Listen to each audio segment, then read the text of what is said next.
अस्सलाम वालेकुम जी, मैं हूं अदील राजा। आप देख रहे हैं मेरा यूट्यूब चैनल। सबसे पहले तो सब्सक्राइब ज़रूर कीजिएगा और आपने मुझे अपने कीमती फीडबैक से ज़रूर आगाह करना है। मैं नॉर्मली पॉलिटिकल कंटेंट पे वीलॉग करता हूं। अच्छा, सबसे पहले छोड़ो ज़रा उस पे, ये जैकेट पे आ जाते हैं। ये बड़े लोग सारे कमेंट करते रहते हैं जैकेट जैकेट। दो जैकेट्स हैं मेरे पास रेड कलर की, एक ज़रा ज़्यादा रेड है, एक ज़रा इससे डल रेड है। ये दोनों जैकेट्स जो हैं ये मुझे ज़बरदस्ती खरीदवाई गई। ये मुझे बड़ी पसंद है दोनों जैकेट्स, और ये ज़बरदस्ती इसलिए खरीदवाई गई हैं क्योंकि ये अरशद साहब ने गन पॉइंट पे मेरे से खरीदवाई थी, और ये अपने पैसों से नहीं खरीदी थी, उन्होंने मुझे ज़बरदस्ती कहा था कि खरीदो। वाक़या आपको सुना देता हूँ पहले, सबसे बड़ा दिलचस्प वाक़या है। जो दूसरी रेड कलर की जैकेट है वो जो पहनूंगा तो उसका बता दूंगा, लेकिन ये जो जैकेट है, हमारे एक दोस्त है मोहम्मद इमरान साहब, इस्लामाबाद फाइल्स के नाम से उनका चैनल भी है, बल्कि शाउट आउट भी देते हैं, वो भी ज़रूर सब्सक्राइब कीजिए। वहाँ पर जाके कमेंट भी कीजिए कि अदील राजा साहब ने आपको यहाँ पर तशरीफ़ आवरी का बोला है। वो हर साल, मैंने आपको वाक़या भी सुनाया था, वो हर साल अरशद साहब के पहुँचते थे सर्दियों में कि चलें सर स्वेटर, आपने मुझे स्वेटर गिफ्ट करना है। और जो शहर में सबसे महंगा या सबसे अच्छा स्वेटर उनको पसंद आता था, अरशद साहब बिना चू चना पैसे उनके हाथ में पकड़ाते थे कि ये खरीदे, और साथ जाते थे खरीदने के लिए अरशद साहब खुद। वो कहते थे आएँ जी मेरे साथ चलें, स्वेटर मैं पसंद करूँगा और आपने पैसे देने। तो एक दफ़ा वो इसी तरह आया, तो मैंने उनको कहा इमरान साहब यार जैकेट ले ले, मेरा ख्याल है स्वेटर बहुत हो गया। उन्होंने कहा अच्छा चलो। हम चले गए सफ़ा गोल्ड मॉल। सफ़ा गोल्ड मॉल में हम लूर लूर फिरना शुरू हो गए, लेकिन इमरान साहब अपने मोटापे की वजह से किसी जैकेट में फिट नहीं आ रहे थे। इतनी देर में मेरा ख्याल है आउटफिटर्स की, हाँ जी आउटफिटर्स की जैकेट है। आउटफिटर्स में घुसे तो ये ट्रैक सूट टाइप ये जैकेट सी लटकी हुई थी। तो मैंने अली उस्मान साथ था, अरशद साहब भी साथ थे, इमरान साहब साथ थे। मैंने कहा यार ये जैकेट ले लो। अरशद साहब ने कहा पहन के दिखा ज़रा। इमरान साहब ने भी पहनी, ये इतना कैची कलर था। इमरान साहब को अनफॉर्चुनेटली पूरी नहीं आई, मैंने ये जैकेट पहनी तो मुझे पूरी आ गई। उस वक्त ये जैकेट थी 3500 रुपये की। मेरे पास जेब में फूटी कौड़ी नहीं थी, मेरे पास कार्ड पड़ा था अपना। तो अरशद साहब ने कहा हाँ बस तू ये जैकेट ले ले। मैंने कहा नहीं सर मैंने नहीं ली। कहा नहीं बहुत अच्छी लग रही है, तो ये जैकेट ले ले। मैंने कहा सर मैंने लेनी नहीं, मेरे पास पैसे नहीं है। उन्होंने कहा नहीं, हम जेबें चेक करा। मेरी जामिया तलाशी ली गई, स्टोर के अंदर ही खड़े करके मेरी जेब से कार्ड निकाला गया।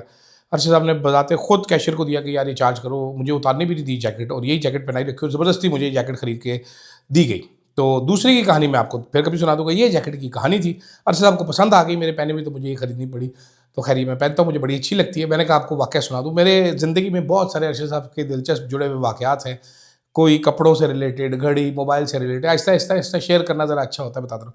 तो जनाब नॉर्मली मैं पॉलिटिकल वीलॉग करता हूँ, लेकिन आज अपन 2 दिन कल भी किया, भी शादी डिस्कस करेंगे। 2 नहीं है, एक पाकिस्तान है। वो क्यों, वो बताऊँगा। शादी, ये बोटॉक्स, शोटॉक्स, ये सारी चीज़ें, इस पर भी बात करेंगे। साथ-साथ जनाबे वाला बात करेंगे हम 18 साल पे जाके कैसे लोग अक्लमंद हो जाते हैं, इस पर भी बात कर लेंगे थोड़ी-सी।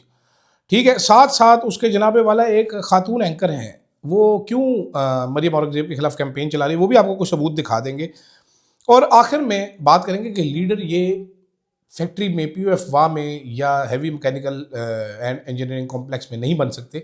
लीडर पैदा होते हैं, बनाए नहीं जा सकते। इस पर बात करेंगे। तो जनाब शादी पे कल मैंने आपको बता दिया था, अभी वो मेरे एक दोस्त हैं अहमद अली ख़ान, वो कनाडा में होते हैं। उन्होंने बड़ी कोई बताई है कि जुनैद सफदर ने तूश की शॉल खरीदी हुई थी, और मैं खुद भी बिक जाऊँ और मेरी फैमिली भी बिक जाए और हम सारे 2 मल्टीपल टाइम बिक जाए, तो हम एक तूश की वो नहीं खरीद सकते। मरियम नवाज़ ने जो नेकलेस पहना हुआ है गले में वड्डा जा, वो भी हम नहीं खरीद सकते क्योंकि वो करोड़ों रुपए की मालियत का है। मेरे को नहीं पता ज़्यादा इतना जनाब। मेरा कल का एतराज़ यही था कि आप इंडियन एम्बेसडर्स के, इंडियन डिज़ाइनर्स के कपड़े पहनते हैं और फिर आप जनाब बताते हैं हमें कि इंडिया हमारा दुश्मन है, तो आप ऐसा क्यों करते हैं? ठीक है। अब कल मैंने वो देखा, खाना भी देखा जनाबे वाला, ठीक है।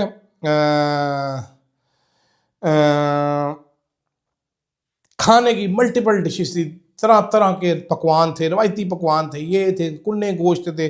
मैंने कुछ फुटेजेस भी देखी, मैंने याद देखी। लेकिन यहाँ पर डोक खब्बे में मोहम्मद रमज़ान साहब अपनी शादी ब्याह करते हैं और वो वन डिश की खिलाफ वर्जी करते हैं, तो पुलिस आती है और मोहम्मद रमज़ान को चुक के ले जाती है। उसकी बीवी जो होती है ज़ैनब नाम की, वो बैठी रोती रह जाती है, लेकिन खामन साहब जो नए धुला होते हुए रात थाने में गुजारते हैं। इसी तरीके से लाहौर में अगर शालीमार के इलाके में कोई इशफाक साहब अपनी शादी पे रोस्ट मुर्गे के साथ साथ बकरे का सालन भी बनाते हैं, तो पुलिस आके उनको पकड़ के ले जाती है और उनकी बीवी हलीमा भी है, रात रोते हुए गुजारती है। शरीफ ख़ानदान ऐसा क्यों कर रहा है? ये बेजा पैसे की नुमाइश तो है, लेकिन चलो आपको दिया है, हम ये argument for the sake of argument, but कानून जो आपने खुद बनाया उस पर अमल तो कर लो। यही हाल कराची में जरदा फरयाल तालपुर साहब की शादी हुई। हम उस दिन, मुझे याद है, मैं एक बंदे से बात कर रहा था, उन्होंने कहा पीपल्स पार्टी का गेस्ट लेना। मैंने कहा ले ले, मिल जाएंगे इतने बंदे। उन्होंने कहा यार सारों ने शादी में जाना है। यहाँ पर भी पूरी की पूरी पंजाब हुकूमत तैयार हो के लश पश करके शादी पे जा रही है। ये बेसिकली कहानी दो कवानीन की है, ये दो कवानीन की है। अमीर लोगों के लिए कोई कानून नहीं है। आप अंदाज़ा लगाइए कि इसमें जो मरियम ने नवाज़ ने नोमी अंसारी का वो लहंगा पहना हुआ था, वो स्टार्टिंग उसकी मेरा ख्याल है 35-36 लाख रुपए से इन्होंने जो लिया होगा, फिर इन्होंने नोमी अंसारी की चुंगली भी कटवाई होगी कि दोबारा ये ना बनाना, करोड़ों रुपए में कीमत जाती होगी। इसी तरह जो साबिया साची, वो तो है ही करोड़ों का। जो तरुण की साड़ी पहनी थी कल, आज के मुझे अभी मैंने फोटो में नहीं देखी, देखूंगा, वो भी रात को कर देंगे। तो ये करोड़ों अरबों रुपए की शादी है। ये मुकेश अंबानी स्टाइल शादी बता रहे हैं हमें। मुझे नहीं पता ये पगड़ियाँ पहनने का रिवाज, जो गुलाबी पगड़ियाँ मोदी साहब से लिया इन्होंने, या इन्होंने खुद ये शुरू किया, शरीफ ख़ानदान का रिवाज है। बट दिस इज़ समथिंग कि जो गरीबों का मुंह चढ़ाता है। आपकी मरीम नवाज़ के लहंगे की कीमत में गरीबों की कितनी ही बेटियों की शादी हुई थी। पाकिस्तान में हालात ये हैं कि एक बच्ची के बालों में चांदी उतर आती है, बाप जहेज़ नहीं इकट्ठा कर सकता। एक कई ऐसी बच्चियां हैं जो सिर्फ इसलिए बैठी रह जाती है कि बाप खातिर खा मुनासिब जहेज़ नहीं इकट्ठा कर सकता। जहेज़ जैसी लानत के बारे में आगाही मिलने के बाद भी माँ बाप का डर होता है, माँ बाप की ख्वाहिश होती है कि बच्ची को ज़्यादा से ज़्यादा चीज़ें देकर भेजें, और इसी ज़्यादा से ज़्यादा के चक्कर में माँ बाप के लक दौरे हो जाते हैं, बाप बूढ़ा हो जाता है, उसके बाल गिर जाते हैं, नज़र कमज़ोर हो जाती है, माँ की कमर दौरी हो जाती है। यहाँ पर आपके लहंगे में पता नहीं कितने गरीबों की, कितनी ही बेटियों की शादी हो जाए। तो ये है वो दो पाकिस्तान जो आप देख रहे हैं। दूसरी तरफ कायरा साहब फरमाते हैं कि जनाब ये बात ठीक है कि 25 साल का जज्बाती नौजवान होता है। 25 साल का जो जज्बाती नौजवान होता है, वो ओतरा नौजवान बच्चे पैदा करने की सलाहियत से मालामाल हो सकता है। यानी कानूनी तौर पे 18 ईयर्स इस बालिग, आप उसकी शादी कर सकते हैं, लीगली शादी कर सकते हैं। वो 19 साल का होने से पहले पहले आपको एक अदद काका काट देगा। हो सकता है 2 काके पैदा कर दे, वो ट्विंस भी हो सकते हैं, ट्रिपलेट्स भी आजकल हो जाते हैं, तो 3 काके भी पैदा कर सकता है वो बच्चा। वो बच्चा जनाब बिजनेस अपना स्टार्ट कर सकता है, उस बच्चे का शनाख्ती कार्ड बन जाता है, उस बच्चे को आप पकड़ा देते हैं, गाड़ी का लाइसेंस बन जाता है। अब लाइसेंस टू किल होता है, वो गोली मार सकता, वो गाड़ी किसी को काट मार सकता है। उसका 18 साल के बाद आपका असले का लाइसेंस बन जाता है, वो कर सकता है। वो बंदा दुनिया जहान का हर काम कर सकता है। वो सिर्फ खोते का बच्चा वोट नहीं डाल सकता क्योंकि उसका दिमाग काम नहीं करता, बाकी सारे उसके दिमाग काम करेंगे। मतलब मिसाल के तौर पे पीपल्स पार्टी नो 19 साल के थे बिलावल साहब, जब एक पर्ची पर उनको चेयरमैन बना दिया गया पार्टी का, उस टाइम कायरा साहब ने क्यों नहीं सोचा कि जनाब ये 18 साल के बच्चे और 19 साल के बच्चे बड़े खोते के बच्चे होते हैं, इनकी अकल नहीं काम करती। उस टाइम उन्होंने कहा सबसे बड़ा दानिश्वर बिलावल ही है, पार्टी अब यही चलाएगा। इतना तजाद नहीं होना चाहिए। और आप कैलकुलेशन करेंगे तो ये 18 साल से 25 साल भी करेंगे तो 2 करोड़ वोटर निकलेंगे इस लिस्ट में से, जो अभी की लिस्ट है। लेकिन जो बाकी बचे के, उनमें भी मेजॉरिटी जो है वो यंगस्टर्स की ही बचेगी। बुढ़े लोग कम हो रहे हैं। इमरान खान का वोट तो बढ़ता चला जा रहा है। आज आप ये तरमीम करेंगे, हर अगले साल 1 करोड़ बंदा और आ चुका होगा, वो सारे 18 साल के बंदे होंगे।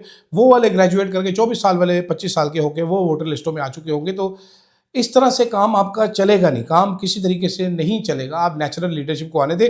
अभी वो मैं पॉडकास्ट देख रहा था, एक वो रेहान तारिक के साथ जवाद अहमद, वो पागलों की तरह चीख बा करी जा रहा है। वो दूसरा उधर खड़ा होकर वो स्टेज पे चढ़ के वो कह रहा है यूथ की पार्टी, किसी नौजवान को, आम आदमी को बोलने नहीं दिया, खुद ही टैं टैं लगा हुआ है, रोज आ रहा है एक राहुल हसन। तीसरा वो कभी वो लेके फिर रहे हैं आप मिर्जे को, मिर्ज़ा अजीबो गरीब, वो आलिम दीन से अब पता नहीं एक सूंघने वाला डॉगी बन चुका है।